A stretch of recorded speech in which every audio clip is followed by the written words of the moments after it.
This LIFO method is based on the assumption that the goods which are received last are issued first. This assumption is made for the purpose of assigning cost but not for the purpose of physical flow of goods. The physical flow of goods need not necessarily coincide with the pattern of cost flow assumption. So basically, this LIFO method based on the goods which are received last are issued first. This is the assumption. Based on this, it works. And also, it uses the price of the last lot received for all the issues of last batch until all units from the last batch have been issued, after which the price of the previous lot received is used for pricing, like that, and so on. It is going to issue the materials. In case of a new lot is received, new lot becomes the last lot and its price is used for the pricing the issues in the manner explained as received last or issued first, like that, continuously following. Cost of materials issued represents the cost of latest purchases. Because of LIFO, whatever the last purchases are going to be issued first, hence all the latest purchases are going to be the cost of materials of issue to the production department. Last in first out is used for non-perishable products because oldest purchases are going to be stored in the godown. Latest purchases are going to be issued to the production department. It is appropriate to follow the non-perishable products but not for the perishable products. In case of perishable products, we are supposed to use the FIFO method. In case of non-perishable products, we can use the LIFO method. This method is also used for the purpose of assigning cost but not for the physical flow of goods. And this cost of closing stock represents cost of the earlier purchases or older purchases. Because older purchases are going to be stored in the godown, latest purchases are going to be issued to the production department. Hence, on the end of the day, the closing stock is going to represent the earlier or older purchases. Advantages. The cost of issues tend to be nearer to the current market prices because always we are issuing the latest purchases to the production department. Hence, all prices of the issues under LIFO method is always nearer to the current market price. In case of rising prices in the market, this method gives lower income is going to be reported. When the lower income is reported, income tax is going to be reduced. Income tax is going to be reduced. In case of increasing prices in the market, lower income is reported under LIFO method and that leads to the income tax reduction. No unrealized inventory profit and losses, because materials are issued at the actual cost. Hence, there is no unrealized profit or losses are not going to happen due to the actual cost is going to be used for the issue of raw materials. LIFO method is appropriate for matching the cost and revenue. As per the matching concept, this LIFO method is going to be very useful to match the cost and revenue. LIFO method facilitates complete recovery of material cost. This method basically depending upon the matching concept, and this method matches the cost with the exact revenue. Hence, it recovers complete material cost when we follow the LIFO method.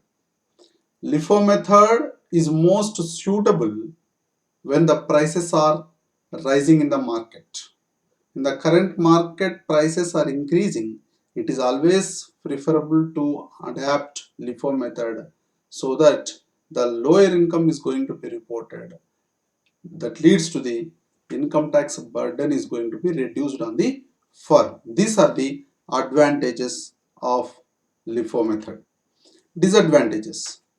It involves a lot of calculation work. This is usually happens wherever the more violent fluctuations in the prices are going to be happening. The lot of calculation work is going to be happen. Comparison among similar jobs is very difficult because the similar jobs we are issuing different stocks with the different prices. It is highly difficult to compare with the similar type of jobs when we are following the LIFO method. This method does not conform to the physical flow of goods. That means this is used for the assigning the cost but not the physical flow of goods. The value of closing stock does not tend to be nearer current market prices. That means when the market prices are fluctuating, violent fluctuations in the current market prices, always this closing stock value are not going to be represent the current market prices because the violent fluctuations are happening in the market. When the prices are falling, higher income is reported. So this is a disadvantage. When the prices are falling, it is not suggestible to follow the LIFO method. Inventory valuation does not reflect the current prices. These are the disadvantages of the LIFO method. And the differences between FIFO and LIFO method, the basic difference between these two is the basic assumption behind these two methods are differs from each other. In the first method, that is FIFO method, goods received first are issued first. Whichever comes first, that has to be go out first. Whereas in the LIFO method, goods received last are issued first. That means under the LIFO method, first received are going to be issued last, whereas last received are going to be issued first. Hence, this LIFO method is useful for non-perishable goods, whereas this first in first out method is used for perishable goods. Perishable goods. And the cost of goods sold reports cost of earlier purchases because we are issuing first receipt as a first out. Hence, earlier purchases value is going to represent as a cost of goods sold, whereas in the LIFO method, recent purchases, recent prices, recent values are going to be represented as a cost of goods sold. Ending inventory. Ending inventory represents cost of recent purchases.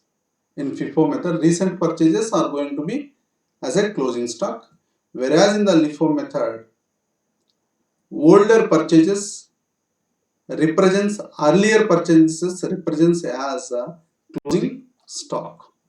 Closing stock is earlier purchases under LIFO method, whereas FIFO method, recent purchases are going to be as a closing stock.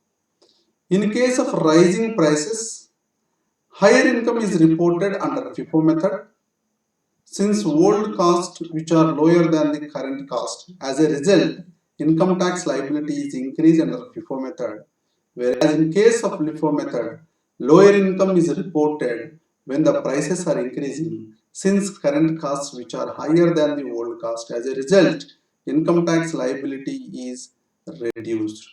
Hence, it is very clear for us that when the prices are rising, it is better to go for the LIFO method. When the prices are falling, it is better to go for FIFO method. Distortion in balance sheet. Balance sheet shows the ending inventory at a value nearer the current market price, whereas in case of LIFO method, balance sheet is distorted because ending inventory is understated at old cost. These are the differences between FIFO and LIFO method. Now we will see the problem. X Limited furnishes the following stores transactions for July 2020. Here, if we observe, there are three receipts and one opening balance, and three issues have given. Based on this, we have to prepare the stores ledger using LIFO method. Here, GRN means goods receipt note, goods receipt note number. This goods receipt note is maintained by the firm. It is going to be recorded whenever the goods received from the suppliers. And the requisition number is something which is requested by the production department to the stores department for issuing of raw materials. So the firm is maintaining goods receipt note by giving some numbers. In the problem, it is given goods receipt note number 11, 12, 13. For requisition number, for requirement of the raw materials, the production department is giving requisitions. That numbers is started with 101, 102, 103.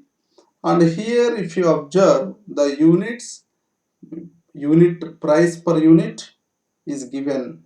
Based upon these values, we are going to solve this problem by preparing the stores ledger under the LIFO method. Now we will see the solution. Stores ledger of X Limited, LIFO method. Date, particulars, receipt, issues, balances, quantity, cost per unit, total cost. Like that, and remaining columns also, the same columns are going to be continued. On July 2020, first opening balance 200 units with the price of 10 rupees per unit, it becomes 2000 rupees. On July 4th, receipts from B and Co, that means B and Co is a supplier. We have purchased the raw materials from them. We have received the goods with the goods receipt note, that is 11.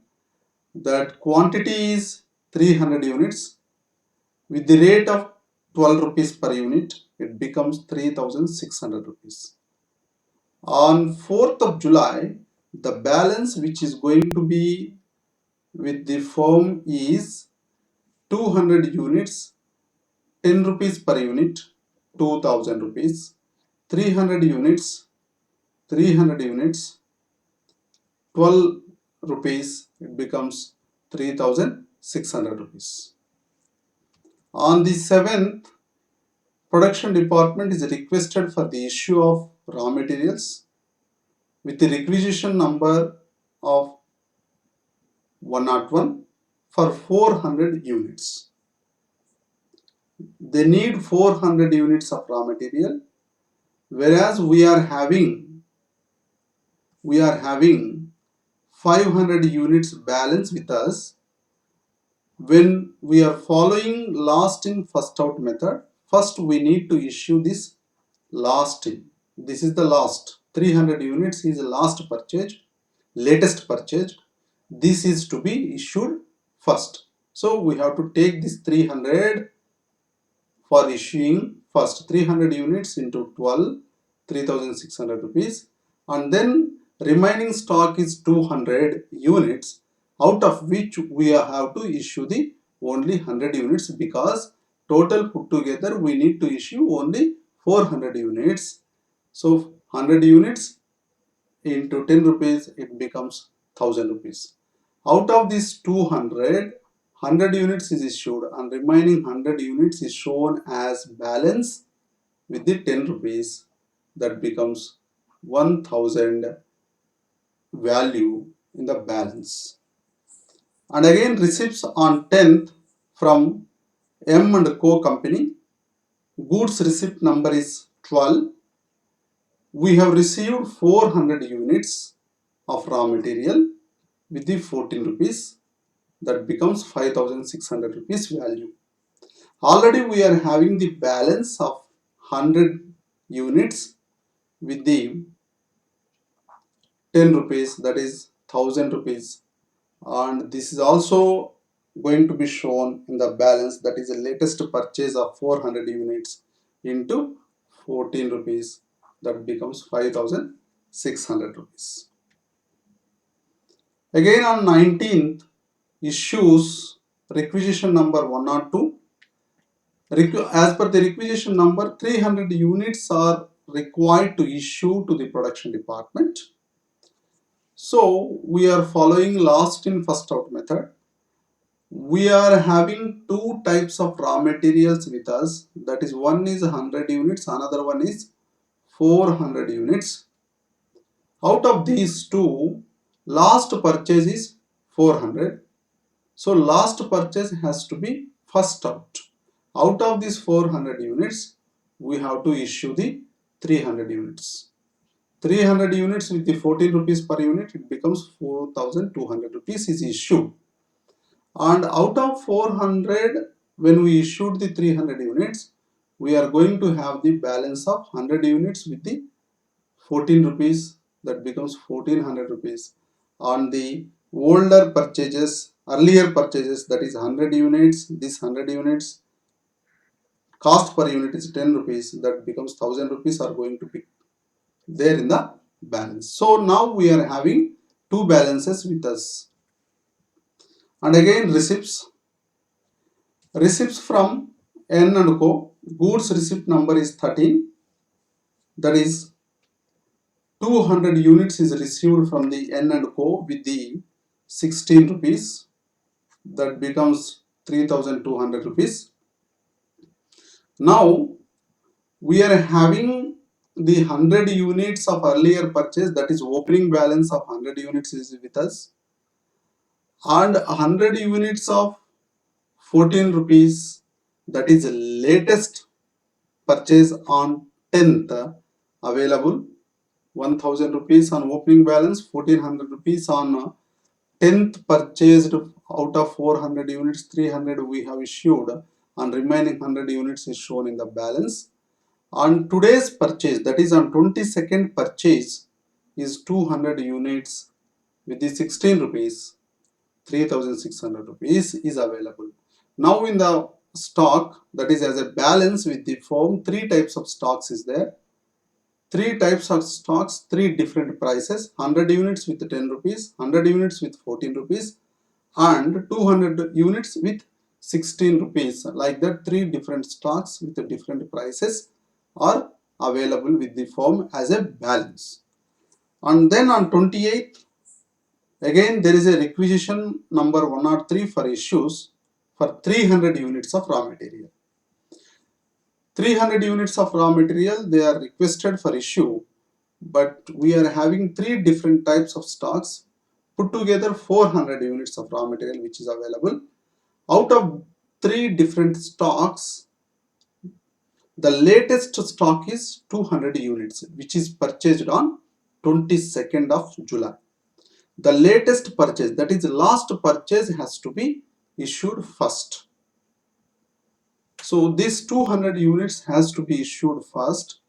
Hence we are recording 200 units into 16 rupees. It becomes 3200 rupees. And in the next latest is 100 units. That is 100 units multiplied with 14 rupees. 14 rupees, it becomes 1400 rupees. So we issued total 300 units of raw material as per the requisition number 103. And the balance remaining out of these three stocks, the latest purchases of 200 stock, 200 units as well as 100 units is issued, and this 100 units is going to be kept as a closing balance on the end of the month. When we observe now, the opening stock is 200 units with the 10 rupees, that becomes 2000 rupees, out of which we issued 100 units on 7th of July, and remaining 100 units are going to be there in the closing stock on the end of the day of that particular month, that is July. That means all the latest purchases are issued for the production department. Oldest purchases are going to be stored in the godown. Due to that reason, our opening balance stock are representing into the closing stock. That means earlier purchases are representing into the closing stock. Latest purchases are always issuing to the production department. This method is more appropriate for the non-perishable goods. Thank you. Thank you for watching this video.